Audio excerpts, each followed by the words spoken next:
Hi guys, thank you guys for coming back to watch my channel. Thank you so much guys. My name is Teresa. If you're new here, thank you so much for clicking guys. I appreciate you so much. Guys, I want to still congratulate the winners. Congratulations once again. The first time I congratulated you, but I did not know like who won because it was too early. But now, guys, I'm happy. I got like two people who have won. I thank God. And they have reached me and they need help. And I'll do everything possible to see if I can help them. So, guys, the problem with like one of them, I've even talked to my director and told my director to talk to him because like he doesn't still have the documents, like the passport, he doesn't have them. So the names are still bringing issues, but we'll do, it's never too late. We will do anything possible to make sure that he goes through the right way because we don't want anybody to get this chance and miss out. So we are working on that, and guys, pray with us so that we help these people cross over to America. So thank you guys for coming back to watch. Just as I said, my name is Teresa. Those who are new here, thank you so much. Thank you for clicking. You are home. Please subscribe, hit the notification bell. Guys, I have a Facebook account. Like if you want to know more about some things, because the person who reached me on my Facebook page, so you can still go there and see Terry Clarice, and you see what's going on there. You can like the page. I'll truly appreciate. So before I talk too much, we've started the process now, and we are on the first process, which is the DS-260. The DS-260 form is a form that's the very most fast form after winning. Remember, we started with the process of first we applied, second we got the confirmation number, we got out of the confirmation number, we put the confirmation number on a safe place. Guys, don't throw away the confirmation number. You can still be passing by and just clicking and seeing if really you've not won, because these things, sometimes they pick on people, and people are few, and they go ahead and they re-elect other people. They select more.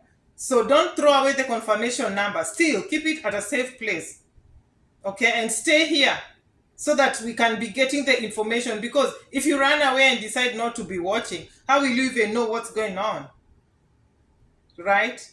So guys, today I want to talk to you about the form DS-260. I want you guys to fill in the form DS-260. You can go to the cyber if you don't know what to do, but get the right information. That is the key thing. Getting the right information. Don't go to the cyber and you don't even have the information that is needed. And I'll tell you the information that is needed on the form DS-260 in a while. So the forms, if you can't find them for yourself, the cyber people know where to get the forms. Go and tell them you've got, most of them know. You can go to Norwich Union. That's where I filled in my forms. Some people are there that they just work on the green card. Most likely, if you go to second floor, please go there. They'll help you. So don't get confused. I saw somebody writing on the comment section that I got green card, but I don't know what to do. Please start running now. If you have your passport, you have all your documents, run to a cyber. Don't waste time. Because if you send the form DS-260 early enough, they'll bring it back, send it on your email, and that's when now you'll start processing. You'll have to book for the interview. So it's always advisable to send the form DS-260 oblivious of your case number. It doesn't matter if your case number is low or high. Send it anyways. And wait. Follow up with the visa bulletin. So, guys, if you feel like you know what to do and you want to fill the form DS-260 from yourself, from the computer, because there are people who don't want to go to the cyber and maybe like be giving out the information out there, you can go to Consular Electronic Application Center. Go to that website, And then you go to immigrantvisas.state.gov. If it doesn't have .gov, that's a fake website. Go to Consular Electronic Application Center. That's the website that you can go to and look for the form DS-260. That is CEAC. And then you go to immigrantvisas.state.gov. So you can start filling in your information from there. But if you're not sure, you'd rather go and pay somebody from the cyber and let them help you. It's always advisable because they are conversant with these things. Don't do stuff like get confused and do stuff and then you'll start regretting later. So guys, just like I said in a while, I want to talk to you about the form DS-260. The form DS-260 is all about you, all about your spouse. When you have you and your spouse, you have two different forms. Your spouse have got their page, you have got your page. It's not really like two different forms, but it's a variety of forms. Your kids, your background, like your education background, your job background, your father, your mom, your mother, all this information is needed on that form. So, if you want to fill in that form, please let your names be the same as the names that you wrote in the first application. Most likely with the names. It's very sensitive with the names because people just go there and they know they wrote some other names. Maybe they wrote two names on the first application and now they want to add another name because on their passport there are three names. So they want to fix these three names here. And in the first application, there were two names. So it's a total confusion. Even with the email, please put the right email. Just go with one thing. Why do you keep on changing your email? You can change your password, but not the email. Because right now, important documents will be coming through your email. And they need the right email address that you used, that you wrote when you were doing the application at the first time. So if you keep changing the email address, they'll be sending documents to you on the first email address that you wrote. And here you are. You've already changed your email. How will they even contact you? All right? So it's very sensitive. So if you're told to write, I want to start with the names. They'll always start with the surname. And then they'll always say, write your surname as it is. Don't put these funny things. Because sometimes, let me give an example. Like my name is Teresa. I wrote Teresa in the first application, even though my name had an I afterwards on the birth certificate, Teresia. And I had written Teresa. All along, I knew I was Teresa. I'm giving an example on somebody who may be having the same problem. So if your name is Teresa on the application you did, and you go ahead and you find that your birth certificate, it has an I, and your parents took the birth certificate and you kept it in a safe place maybe, and you did not even know if this I is a problem, and now you're here and you want to process, and you have gone to the to take your passport. For those who doesn't have passport, that's why I tell you to take your passports early, so that you may encounter on these mistakes early. So when you rush there and you're told, that this passport, you cannot find it, you cannot get it because Teresia and Teresa are two different names, please go ahead and sign an affidavit. Go ahead and take an affidavit, or you can go, you swear an affidavit, or you can go, I went ahead and just changed the whole birth certificate. But be careful, because at the embassy, I was asked if I had two birth certificates. I had forgotten the other one. And I said no. And I quickly remembered that the first birth certificate is always on the system. And I said, yeah, because I could not come with that birth certificate because it had a different name. And I just decided to rectify. So you have to know what to talk from here, from your fingertips. You have to know what to talk. Because they can see you have two birth certificates on the system and you're there denying. First I started saying, no, I don't have two birth certificates. I only have one. And the lady's like, but I can see here you have. I'm like, that one was a mistake from the system. And I decided to rectify it and come with the right birth certificate. So you have to know how to, my problem was not like my mistake could be different with yours. So you have to use your knowledge here. You have to be very quick and swift on answering these questions. So your names, most likely the names are what people get confused about. Names. Please make sure that you rectify all the documents with the proper names before you go to the embassy. Because when you go to the embassy, it will be so hard for you. Time will not be on your side. You will not have time to rectify these documents. So rectify this thing from the word go so that your journey is smooth. Because if you push things, you say like, let me just push and go to the embassy and explain. That time you not have time. It will be like you're supposed to be flying out and these people are denying you the visa because your names are not matching what you wrote on the first application, or maybe your documents have different names. They might think that you have stolen somebody else's documents and you want to process with them, and you leave the country. So just like to be precise and maybe to be short, please make sure the documents have the proper names. That is number one. Number two, they're going to ask you about your children. You're going to write the information of your children, their age, everything that they ask. Please answer as they are. They're going to ask you about your address. Put your address, where you live. Sometimes they'll go ahead, even they ask you of the street. There are streets in Nairobi. There are streets in Africa. Don't say there are no streets. Write them. Don't be having this idea of leaving places blank. Like I was living in Gong and they asked about the street. I wrote there was a street, there was Lemiso. I wrote Lemiso. So don't say, where I'm living there are no streets. They are there. Find out. Don't be leaving places blank. Just deciding to leave blank or writing not applicable. There's not applicable, yes, but don't be getting fond of leaving blank spaces. Because the same blank space that you leave, they're going to ask you about it in the embassy, and now you get confused. You don't even know what to say. So, job information, another point you have to pass through. I have to pass through to you. They're going to be asking you about job like information for the last 5 years, where you've been working, what job you've been doing.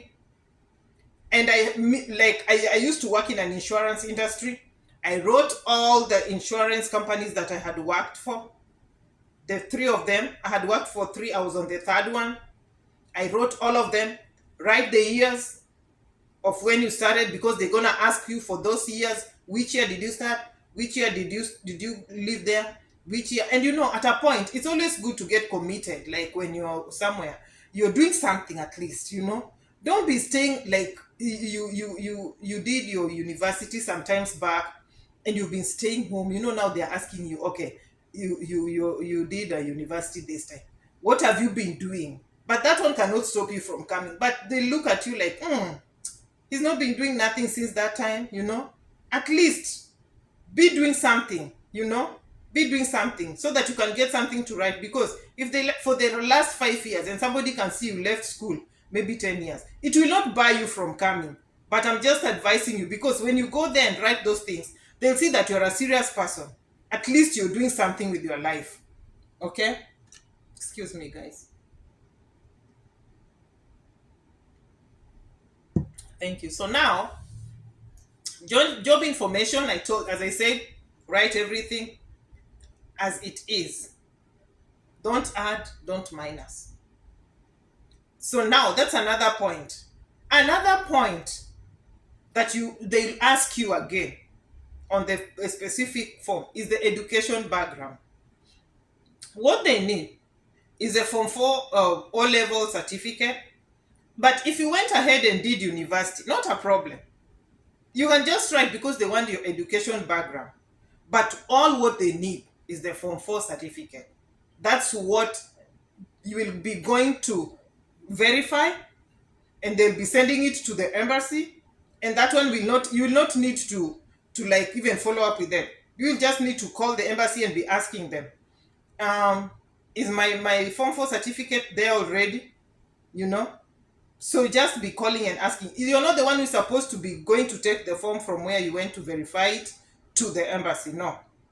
So if you have a fake Form 4 certificate, don't try and send it to the Kenya National Examination Center, and then you like waiting for it to be verified, to be, and you know very well it's a fake one. It will not go through. You will not be given. People have failed, guys. This is a true story. People have failed. So don't think that you can hide somewhere and you have a Form 4 certificate. You did not do your Form 4, you know very well, and you're now trying to push and see if that certificate will go through. You'll be have used a lot of money and it will not go through because they verify it from the Kenya National Examination Council. Even if you did your Form 4 20 years ago, it doesn't matter. You're on system. Even if your school was closed and was changed to a church, it doesn't matter. You are on system. So don't worry about that. Don't run to your old school and you're like, oh, the school is not there. These people will think that I did not go to school. No. You're on system at the Kenya National Examination Council. Like the school I went to, it was changed from a mixed school to a to a boys' school. It was changed. So when it was changed, it didn't matter. I was on the system. So they just check and send it to the embassy. So don't get worried about that.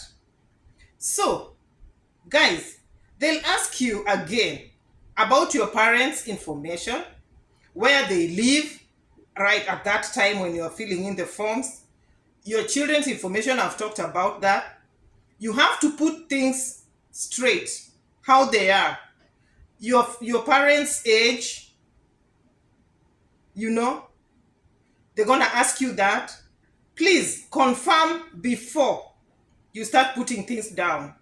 It can mess you up. I always tell you, I was hurrying. I was in a very big hurry. I wrote my dad's year of birth mistakenly. I had to go back and unlock. That thing really stressed me out. And I'm like, why was I even hurrying? So, something very, very important. These DS-260 forms, you cannot submit them before you put in the host's information. Now, this is where the host's information is coming in. In fact, everything that you're putting in there, if you try to send, it will click back. It will show you that red thing, that star. You have to fill in this before you send. It cannot submit. So before you go sending them, just collect all the information and go with them. Because you go there and try to force that, it will not submit. Even if you don't have the address of the host, it will not submit. So you must have to look for a host first. So right now, you're going to the cyber. I told you I'm going to take you step by step of what you're supposed to do. Thereafter, now you start checking your email.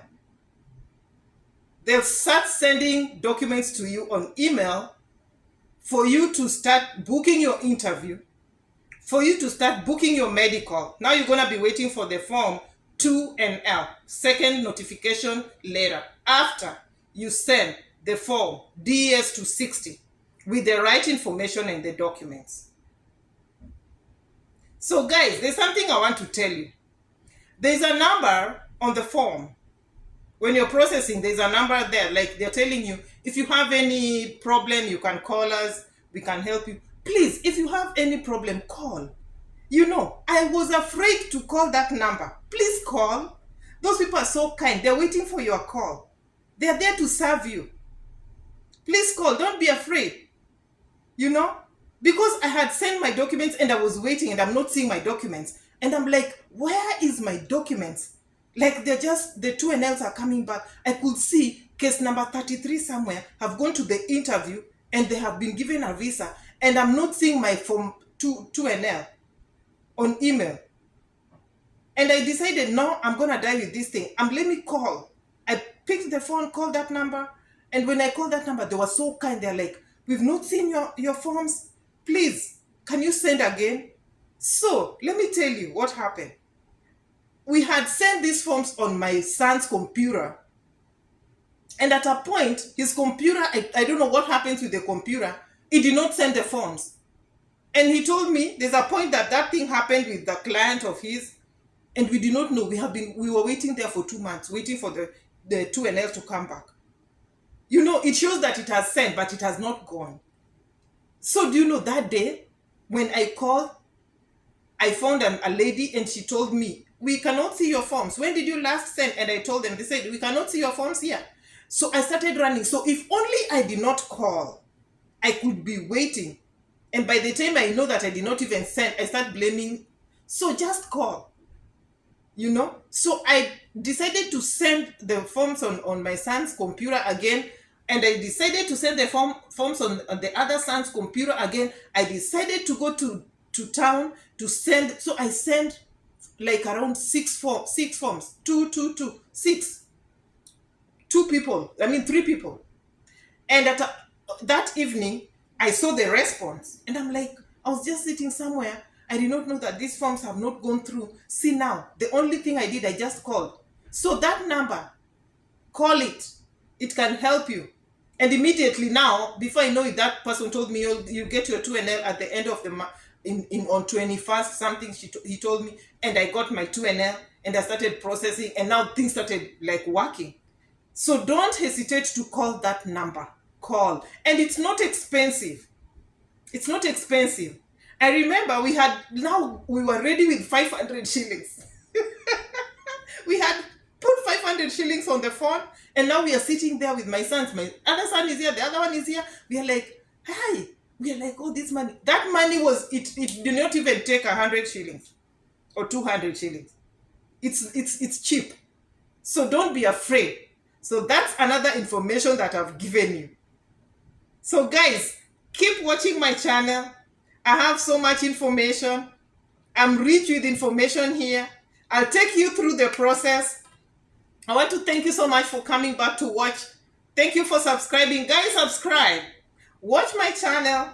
I want to truly appreciate you, and I truly want to appreciate the winners. We will be taking them step by step and see if they will process and finish up this processing. We are not going to leave them. My director is talking to them on a different page so that we can know how to go about it, and we will know they will go through it and they'll come here.